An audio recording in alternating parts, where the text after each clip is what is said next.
नाज़रीन अस्सलामु अलैकुम वरहमतुल्लाहि वबरकातुहू।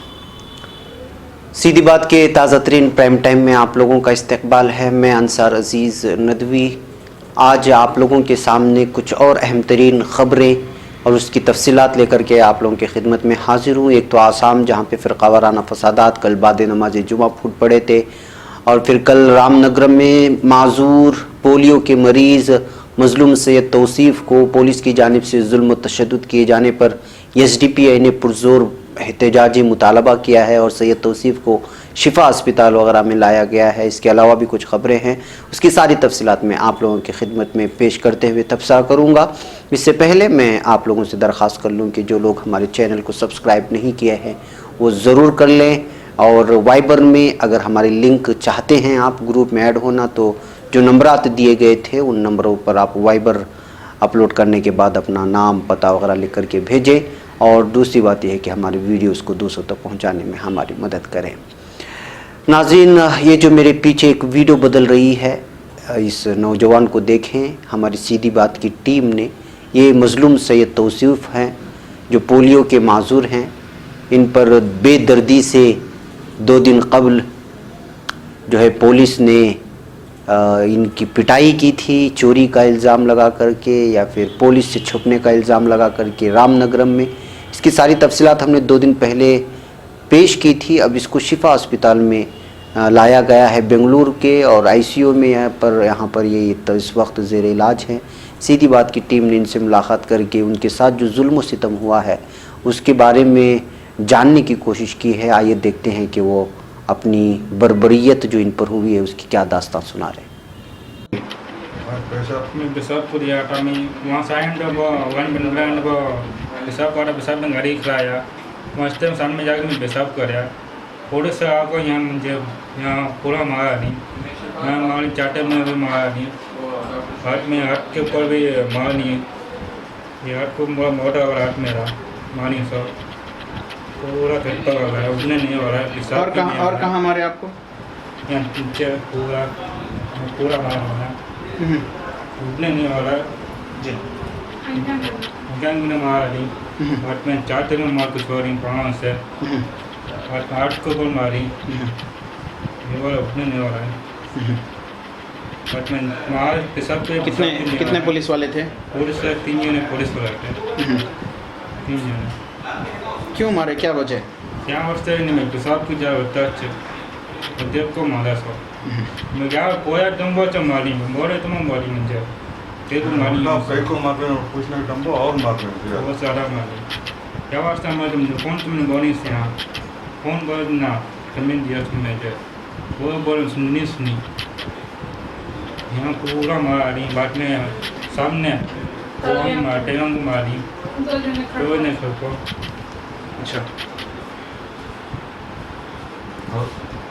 अच्छा, और क्या तकलीफ है अभी फ़िलहाल, क्या तकलीफ है आपको? मुझे 4 दिन से बाथरूम नहीं आ रहा है, पेशाब नहीं आ रहा है मानी को। ठीक है, नाम आपका? नाम सैयद तौसीफ़। शुक्रिया। नाज़रीन, इसके बाद सीधी बात की टीम ने उनके वालिद से भी गुफ्तगू करने की कोशिश की और जानने की कोशिश की कि आखिर क्या मामला है। आइए देखते हैं वो भी क्या कह रहे हैं इस मामले में। जी बताइए। मार खाने के बाद फ़ोन करके मैं फलानी जगह में हूँ, मुझे पुलिस वाले पकड़ लिया को फ़ोन कराया। फ़ोन करते हुए मैं निकल को गया, जाकर देखा तो फोटो आर्च करने हूँ बोल को बोला। आर्च करने गया तो आर्च करने नहीं था, बस हम फोटोस करने आए। फोटोस करने से फिर स्टेशन करने होऊंगा, स्टेशन के पास हूँ बोला। स्टेशन करने गया तो गवर्नमेंट हॉस्पिटल में हूँ, वहाँ को आओगे। वहाँ गया तो फिर स्टेशन को आओ बोल को बोला। फिर स्टेशन करने गया तो थोड़ा टाइम छोड़ के 10 मिनट छोड़ के फिर आए स्टेशन के पास। स्टेशन के पास आने के बाद मैं कई को मारे से की मारे से पूछा तो मंजेश उल्टा रोक डाला, मंजेश मारने आ रही स्टेशन के अंदर। बाद में मेरे बेटे को ये क्या हुआ, बेड़ी डाला ली, हथकड़ी दाल को लाकअप को दाल को छोड़ी जी। इसके बाद मैं क्या करना, सब परेशान होगा, घबरा होगा। एक हमारा दोस्त के बुला को वैसे बात कर को ऐसा वैसा रोल कॉल देखो 1000 रुपये देखो वहाँ से रिलीज कराया रात में। अभी स्टेशन में रहेगा तो मारला देंगे उनको वहाँ से रिलीज कराया जी। उसके बाद में फिर आपको मैं घर में छोड़ डाला बच्चों को। उसके बाद में सुबह को पानी नहाने के टाइम पर देखा तब पैंट कर को देखा तो पूरा दोपहर पूरा लाल कर को छोड़ी जख्मी था, बोलिए। जिस्म का पूरा नीचे पिछले का हिस्सा पूरा जख्मी था, ऐसा पीछे बोलिए। का हिस्सा पूरा जख्मी था, फुल A to Z पूरा जख्मी था। ऊपर चढ़ को 2 जने खड़को मारी सो पिंजड़ा है नहीं पिंजड़ा को मारी सो। बाद में देखा तो बच्चा को बुला लिया, वो इंस्पेक्टर को बोलिया क्या है ऐसा मार को छोड़ी ना तुम्हारा पुलिस वाले को बोलिया तो तुम्हें छेड़ में खाली चुगरे में छेड़ी उसके वास्ते मारी सो। वो से चुगरे हैं 12:30 बजे रात को, वो से भी चुगरा नहीं 12:30 बजे। अच्छा, आप अपने बच्चे की सेहत के बारे में बताइए। वो बच्चा आप बता रहे थे कि हैंडीकैप है और जहन कमज़ोर है, वो बताइए। वो हमारा बच्चा ज़रा हैंडीक्राफ्ट है, हाथ का माजूर है, ऊपर से ज़रा दिमाग कमज़ोर है और जो बात आप बोले आप 1 घंटे में नहीं बोल सकता वो ज़्यादा। ये मार को भी बोलने का नहीं सो। और वो वीडियो पकड़ को मार को वीडियो पकड़ को बोलने करें सर। क्या वीडियो पकड़, क्या वो बातें टेप कर को रखी पुलिस वाला। कैसी बात है? वो ऐसे मार को वो कबूल ले कर बोल को ऐसा मार को उसके बातें टेप कर को। टॉर्चर किया बच्चे को जी। चेयर के ऊपर बैठ को। ठीक है। अभी कैसे अब कैसा इलाज चल रहा है? इलाज चल गया है अभी। हालत कैसी है अभी? अभी थोड़ा चारा ने कम है। जी, ठीक अभी है। थोड़ा आपका नाम? यूसुफ। आप वालिद हैं? हाँ। नाज़रीन, सुना आपने कि तौसीफ़ के साथ क्या हुआ है, ख़ुद उन्हीं की ज़बानी हमने आप लोगों को जो है सुनाया है। नाज़रीन, मुसीबत आती है, खुशी के मौके पर हम एक दूसरे का साथ देते हैं, लेकिन तकलीफ़ों में हम एक दूसरे का साथ वही देता है जो वाकई में कौम के तय मुखलिस होता है।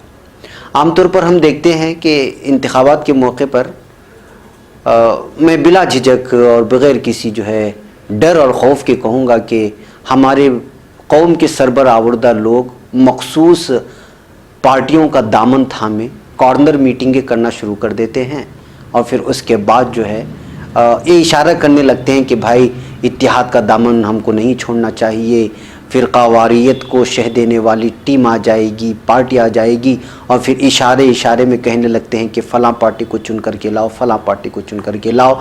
और इलेक्शन के मौके पर तो ऐसे कॉर्नर मीटिंग्स होने लगती हैं कि महसूस होता है कि पूरी कौम की फ़िक्र यही लेकर के बैठे हुए, कहीं मसाजिद में हो रहे हैं, कहीं मदारिस में, कहीं होटल्स में, न जाने कहाँ। और जब कौम की किसी नौजवान पर इस तरह की आफत आ पड़ती है और सीधी बात के कैमरे ढूंढने लग जाते हैं कि भाई ये जो वोट डालने की अपील कर रहे थे और मखसूस पार्टी के पीछे भागने की अपील कर रहे थे, उनके कैमरे हमारे कैमरे की आंखें ढूंढती रह जाती हैं, लेकिन ये लोग वहाँ पर कहीं भी नज़र नहीं आते। इसलिए साफ तौर पर लोग कहता हूँ कि जब आप कौम की किसी नौजवानों पर जब जुल्म होता है और आप वहाँ पहुँच कर के उनकी आप तीमारदारी नहीं कर सकते, उनकी जो है आप मिजाज पुरसी नहीं कर सकते, तो आपको ये हक़ भी नहीं बनता कि किसी मखसूस पार्टी को, और वो मखसूस पार्टियाँ जिन मखसूस पार्टियों के अंडर में हमारे नौजवानों के साथ जुल्म व ज़्यादती हो रही है, उनके साथ जो है आप बैठ करके चाय पी करके कॉर्नर मीटिंग्स करके कि इशारा करें कि फ़लाँ पार्टी को आप पार्टी दे, और ख़ुद को सरबराह और कौम के रहनुमा कहलवाने वाले ये लोग ऐसे मौके पर दूर दूर तक नज़र भी नहीं आते। और मुझे बिला झिझक इस बात को मानने में और आप लोगों के सामने रखने में मुझे किसी भी तरह का जो है झिझक नहीं है और ना ही डर और खौफ है, क्योंकि कौम के नौजवानों पर जब जुल्म ज़्यादती होती है तो आप जिस तरह इलेक्शन के मौके पर जब कौम के तय बड़े मुखलिस होने लग जाते हैं और कौम के तय डर और खौफ का एहसास करके जो है कहने लगते हैं कि ऐसा हो जाएगा वैसा हो जाएगा, तो अब आपकी जो है वो यूनिटी के ख्वाब और वो इत्तेहाद के जो लेकर के आप घूम रहे होते हैं, अब कहाँ आप गायब हो जाते हैं। ऐसे मौके पर तो आप सामने आकर के जो है आप वो कौम को और वो पार्टियों जिन पार्टियों के अंडर में जुल्म बर्बरियत हो रही है उनको कहलवाना चाहिए, उन तक ये पैगाम पहुंचाना चाहिए कि हमने आपको वोट देकर के जो है चुनकर लाने के लिए कहा, लेकिन आप ही के कौम के और आप ही के हुक्मरानी के मातहत में जो पुलिस है, जो हुक्मरान हैं, जो अफसरान हैं, उनके जो है इस तरह की जुल्म बर्बरियत हो रहा है, लेकिन ये कोई कहता नहीं है। लेकिन मैं वाकई में यहाँ पर फिर एसडीपीआई लोगों को जो है एक बार फिर मुबारकबाद देता हूँ कि कल रामनगरम में इन्होंने पुरजोर एहतजाज किया और ये देखिए मेरे पीछे मंजर बदल रहा है। इन्हीं की मेहनत की वजह से जो है पूरे पुलिस थाने के नज़दीक में जमा हुए और जो है खातियों के खिलाफ, खाती पुलिसों के खिलाफ लोगों ने जो है पुरजोर एहतजाज किया और जो है खाती पुलिसों के खिलाफ जो है कार्रवाई करने का मुतालबा किया। देखिए कि यहाँ तक कि जुल्म बर्बरियत इस कदर है कि जिसका कोई हम लोग अंदाज़ा नहीं लगा सकते। अफरोज़ अली ख़ान ने रामनगरम में पुलिस पर इल्ज़ाम लगाते हुए कहा कि ये मुसलमानों पर पहला वाक़या नहीं है। कई मरतबा जानबूझकर अक़लियती फ़िरक़े के नौजवानों को निशाना बनाकर मारपीट करना, झूठे मामलात में फंसाकर इनसे रिश्वत लूटना इनका काम हो चुका है। अगर भूले से कोई उनकी मदद और ताउन या हमदर्दी में बात करता है तो उस पर भी बिना किसी मतलब के झूठे केस में फांस देता है। शहर नाम रामनगरम में कई महल्ले आबाद हैं। गैर मुस्लिमों के इलाकों में पुलिस कभी पहरा या गश्त नहीं करती।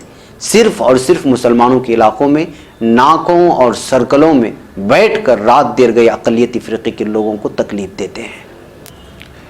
रामनगरम के ईवी ऑफिस के बाजू में एक रेलवे अंडर ब्रिज है, ये उनका कहना है। इसके करीब एक चेक पोस्ट रात 11 बजे लगता है। 11 बजे के बाद रेलवे लाइन की उस पार मुस्लिम महल्ले महबूब नगर, गौसिया नगर, टीपू नगर, न्यू एक्सटेंशन, मोहम्मदिया नगर, यारब नगर, रहमानिया नगर महल्ले वगैरह आबाद हैं। यहाँ अक़लियती तबके के मजदूर लोग आबाद हैं। इस जगह रात के वक्त चेक पोस्ट पर हर गाड़ी और स्कूटर मोटर वगैरह की चेकिंग होती है। औरतों और बच्चों तक को नहीं बख्शते। पुलिस को अपनी कार्रवाई करनी चाहिए, लेकिन इस कदर असबियत की नज़र रख कर के सिर्फ मुसलमानों के इलाकों में दाखिल होने वालों के लिए और मुस्लिम नौजवानों को देख देख करके अगर इस तरह की तलाशी लेते हैं तो फिर सोचिए कि क्या हो रहा है मखलूत हुकूमत में। और ये रामनगर वो इलाका है जहाँ पर हमारे वज़ीर आला कुमारस्वामी साहब की जो है बीवी अनीता कुमारस्वामी हैं, उनकी ये असम्बली हल्के में ये सारा चीज़ें हो रहा है। यहाँ तक कि इल्ज़ाम लगाया गया कि बच्चों तक को नहीं बख्शते, मुख्तलिफ सवालात पूछते हैं। शनाख्ती कार्ड वगैरह, वारिदात में सफ़र करने का मकसद, रात में सफ़र करने का मकसद और पता वगैरह। ये नौजवान पुलिस वाले जो ट्रेनिंग हासिल करने के बाद पहली दफ़ा रामनगरम में नौकरी पर लगे हुए होते हैं, उन पर जोश और नशे का खुमार हो जाता है। यह अफरोज़ का इल्ज़ाम है। ये लोग यहाँ मासूम मुसाफिरों को लूटते हैं, नहीं तो पुलिस स्टेशन चलने के लिए कहते हैं। आजकल पूरे शहर को छोड़कर सिर्फ रेलवे स्टेशन के ब्रिज के पास की ईबी ऑफिस के बाजू ये लोग ड्यूटी बदल बदल कर जमा होकर मासूम मुस्लिम शहरियों को पूछताछ करके तकलीफें दे रहे हैं। ये कल जब रामनगरम में एहतिजाज हुआ तो वहाँ के एहतिजाजियों ने पुलिस पर एक घिनौने इल्ज़ाम लगाए। क्या वाकई यहाँ पे इस तरह का हो रहा है? ये सवाल होता है और हमारे सरबरावरदा लोगों को, यहाँ की पुलिस को, यहाँ के रुकन असम्बली को, यहाँ के मकामी इंतज़ामिया को, जो अफसरान हैं, उनसे पूछना चाहिए कि आखिर हो क्या रहा है। बहरकैफ नाजरीन, बेंगलुरु में जब तौसीफ़ को लाया गया तो यहाँ के भी जो है एसडीपीआई के ज़िम्मेदारों ने उनसे मुलाकात की और फौरी तौर पर जितनी भी कानूनी कार्रवाई हो सकती है, जितने पुलिस अफसरान के ख़िलाफ़ शिकायत दर्ज करवा सकते हैं, वो चाहे वज़ारत दाखिला में हो या वज़ीर आला तक वो शिकायत पहुंचाना हो या पुलिस कमिश्नर के दफ्तर में हो, जहां जहां तक वो हो सकते हैं उन्होंने करवाया है। माइनॉरिटी कमीशन में भी शिकायत दर्ज करवाई है। बेंगलुरु की एसडीपीआई के ज़िम्मेदार जनाब फ़ैरोज़ ख़ान ने यहाँ हमारे सीधी बात से गुफ्तगू की है। आइए देखते हैं कि उन्होंने इस कार्रवाई को कहाँ तक आगे बढ़ाया है। इस बात को सुनिए। आज क्या किया आपने और क्या हुआ? जी, आज हम लोग रामनगर डिस्ट्रिक्ट में एक बहुत पुरजोर एहतजाज किया। 5 तारीख को ये हादसा पेश आया था। आज 5 दिन के बाद हम बहुत प्रचार करने के बाद एक FIR, वो 3 लोगों के ऊपर एक FIR दाखिल हुआ है। हम लोगों की एक भरपूर कोशिश है ये इन मुजरिमों को सख्त से सख्त सज़ा हो, जैसे कि पुलिस के अलावा दूसरे मुजरिम को जैसे सज़ा होती है ऐसे ही इनको अरेस्ट किया जाए, इनको सज़ा दिया जाए, इनको कड़ी से कड़ी कार्रवाई किया जाए।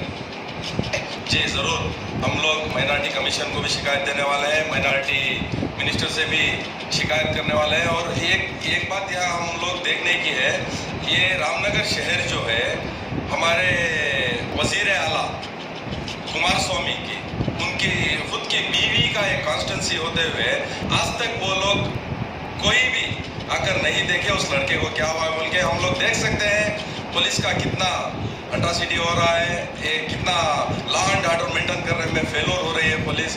कुमारस्वामी जैसे हमारे एक वज़ीर आला के एक कॉन्स्टिट्यूंसी में ऐसे हो रहा है तो दूसरी जगह में क्या हो सकता है हम लोग अंदाज़ा लगा सकते हैं। जी।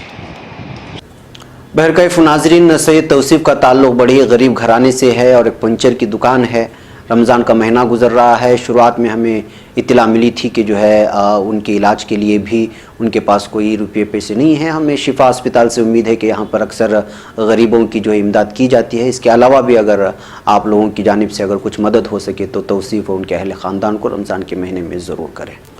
बहरकैफ नाज़रीन, अब चलते हैं हम लोग आज की दूसरी खबर की जानिब। आसाम का मामला है। आसाम के हैलाकांडी ज़िले में जुमा को फ़िरक़ा वाराना तशद्दुद के बाद 15 लोगों के ज़ख्मी होने की खबरें आई थी। ये मेरे पीछे वीडियो है जो सोशल मीडिया में वायरल हो रही हैं और ये दिखाया जा रहा है कि किस तरह पथराव हुआ है। इसको ज़रूर देखें।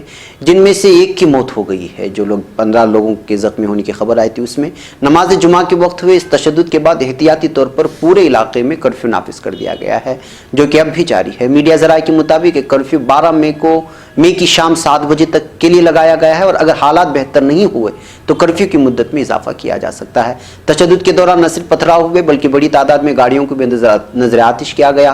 कुछ लोगों का कहना है कि हंगामा इसलिए हुआ क्योंकि मस्जिद में जगह न होने की वजह से लोग सड़कों पर नमाज अदा कर रहे थे, जबकि कुछ लोगों के मुताबिक नमाजियों के जरिए 2 पहिया गाड़ियाँ सड़कों पर लगाने से कुछ शरपसंद नाराज थे, इसलिए पथराव शुरू कर दिया गया है।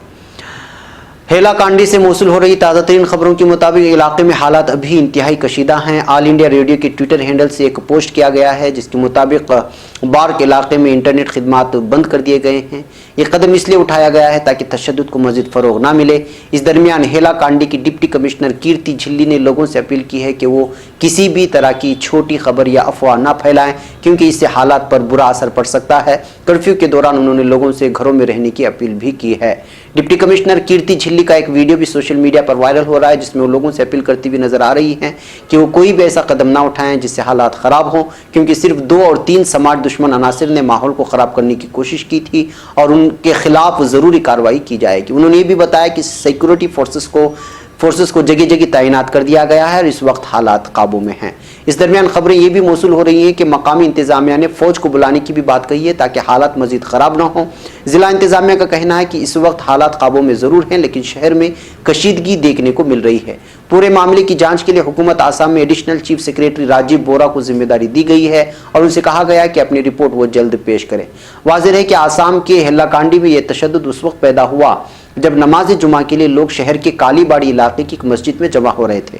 भीड़ ज़्यादा होने की वजह से कुछ लोग सड़क के किनारे नमाज के लिए खड़े हो गए। आमतौर पर रमज़ान में जुमा की वजह से जो है नमाजियों की तादाद बढ़ जाती है। इसी दरमियान कुछ शरपसंद नासिर ने उन पर पथराव शुरू कर दिया, यानी जो लोग नमाज पढ़ रहे थे बाहर मस्जिद के बाहरी इलाके में उन्होंने पथराव शुरू कर दिया, जिसके बाद भगदड़ का माहौल बन गया। हंगामे की खबर मिलने के बाद पुलिस मौके पर पहुंची और भीड़ को मुंतशिर करने के लिए हवाई फायरिंग भी की। इसी तशद्दुद में जो 15 अफराद जख्मी हुए उनमें 3 पुलिस कांस्टेबल भी शामिल हैं। जी हाँ नाजरीन, ये वो रिपोर्टें हैं जो मुख्तलिफ ज़राए से हमें मौसूल हुई हैं। ऑल इंडिया रेडियो न्यूज़ की जानिब से भी और प्रोग्रेसिव आसाम एक ट्विटर पेज है, वहाँ सारी चीज़ें कलेक्ट करके हम लोगों ने आप लोगों के सामने पेश की है। जाहिर सी बात है कि रमज़ान का महीना है और फिर क़वाराना फसादात अगर फूट पड़ते हैं तो बड़ी मुश्किलात का सामना करना पड़ता है। बहरकैफ ये होना चाहिए कि जो है अगर मस्जिद के बाहर अगर मस्जिद के अंदर इंतज़ाम नहीं हो रहा है तो पहले ही पुलिस इंतज़ामिया को इत्तला कर दे कि जो है कुछ देर के लिए आधे घंटे 1 घंटे के लिए नमाज होने तक जो है आप ट्रैफिक के निज़ाम पर जो है का इंतज़ाम संभालें और रास्ते में कुछ देर के लिए नमाज़ पढ़ने का। इस तरह अगर हम लोग पहले ही प्लानिंग के ज़रिए से इस तरह अगर हम लोग करेंगे तो हमारे लिए आसानी होगी। इसलिए कि जो है शरपसंद अनासिर इसी में लगे हुए हैं कि किसी ना किसी तरह मुल्क के हालात को ख़राब करें जिससे एक मखसूस पार्टी को फ़ायदा पहुँचे। तो ऐसे हालात में हम लोगों को ये मौका फराहम नहीं करना चाहिए कि जो है चंद शरपसंद अनासिर हमारी किसी मामूली सी भूल को लेकर के जो है पूरे हिंदुस्तान में आग लगाने की कोशिश करें।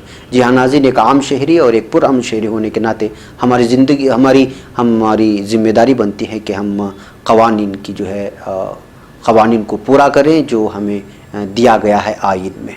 बहरकैफ नाज़रीन, आपकी तीसरी एक ख़बर छोटी सी मुख्तसर सी ख़बर वो भी बहुत ज़रूरी है और ये चेहरा बताता है कि हिंदुस्तान में किस कदर अभी तक ऊंच नीच ज़ात बरादरी को लेकर के जो है असबियत पाई जाती है और किस हद तक पाई जाती है। इससे पहले भी मैंने एक दो ख़बरें आप लोगों को प्राइम टाइम में सुनाई थी। ये ताज़ा खबर है, गुजरात के महासाना ज़िले के गांव में एक दलित के अपनी शादी में घोड़ी पर बैठने का खमियाजा पूरी कम्युनिटी को भुगतना पड़ा है। पूरे गांव ने इस कम्युनिटी के लोगों का समाजी बायकाट कर दिया है। पुलिस ने जुमेरात को जानकारी दी। पुलिस ने बताया कि महासाना ज़िले के कड़ी तालुके के लोर गांव के अशराफिया दूल्हे के घोड़ी चढ़ने से मुबैना तौर पर खुश नहीं थे। वाक़या गुज़िश्ता मंगल का है। गांव के सरपंच वेणुजी ठाकुर ने गांव के दीगर रहनुमाओं के साथ फरमान जारी करके गांव वालों को दलित कमेटी के लोगों का बायकाट करने को कहा। इस मामले में सरपंच को गिरफ्तार कर लिया गया है। पुलिस सुपरिंटेंडेंट मंजीत वंजारा ने बताया 7 मई को महल परमार की बारात गांव से गुजर रही थी। चूंकि परमार दलित है इसलिए गांव के कुछ रहनुमा ने उस पर एतराज़ किया और कमेटी के लोगों को अपनी हद पार न करने की वार्निंग दी। वंजारा ने बताया अगले दिन गांव की कुछ अहम शख्सियतों ने दलितों के समाजी बायकाट का ऐलान कर दिया। उसके अलावा कमेटी के लोगों से बात करने या उनके साथ किसी तरह का मेल जोल रखने वालों पर 5,000 रुपये का जुर्माना लगाए जाने का भी ऐलान किया गया। वंजारा जुमेरात को दलितों के जरिए फ़ोन किए जाने के बाद गांव पहुंची थी। उन्होंने बताया कि गांव के सरपंच वेणुजी ठाकुर की गिरफ्तारी के अलावा 4 दीगर के खिलाफ भी SC/ST एक्ट की दफात के तहत मामले दर्ज किए गए हैं। सहाफ़ियों से बात करते हुए महल परमार ने कहा बायकाट के ऐलान के बाद दुकानदारों ने उनको दूध या दीगर ज़रूरी घरेलू सामान तक बेचने से मना कर दिया था। महल ने कहा जब मैं घोड़ी चढ़ा तो कुछ गांव वालों ने मुझे इस तरह से बारात नहीं निकालने को कहा था। आज सुबह जब हमें समाजी बायकाट का पता चला तो हमने पुलिस की मदद मांगी। सुबह चाय बनाने के लिए किसी ने हमें दूध तक नहीं दिया। जी हाँ नाज़रीन, ये हिंदुस्तान की एक वो तस्वीर है जो तस्वीर हमेशा से कभी ना कभी हिंदुस्तान के कहीं ना कहीं से कभी ना कभी और किसी भी वक्त में उभर कर के सामने आ जाती है, जिस पर सिवाय अफसोस के और क्या कह सकते हैं कि तरक्यात और डिजिटल और न जाने क्या क्या नारे लगाए जाते हैं। लेकिन आज भी उस हिंदुस्तान में बाज़ मंदिर हैं जहाँ पर जो है ख़ुद हिंदुओं को दाखिल होने की इजाज़त नहीं होती और बाज़ ऐसे अब देखिए कि सिर्फ घोड़ी पर चढ़ने की वजह से जो उनका पूरा बायकाट किया जाता है और जबकि ये नारा लगाया जाता है कि सबका विकास होना चाहिए, सबको लेकर के चलने की, सबके हुकूक की बात होनी चाहिए। लेकिन ऐसे हालात में अगर दलित समाज के साथ इस तरह का रवैया इख्तियार किया जाता रहा तो फिर हिंदुस्तान तरक्की की जानिब गामज़न है या फिर तनज़्ज़ुली की जानिब गामज़न है, या आप ही फैसला कर सकते हैं। भाई नाज़रीन, आज के हमारे प्राइम टाइम में आज का हमारा यही पैगाम है। हमें उम्मीद है कि आप तक ये पैगाम पहुँचा होगा। कल फिर किसी उन्वान के साथ आपके सामने हाजिरी होगी। अस्सलामु अलैकुम रहमतुल्लाहि व बरकातहू।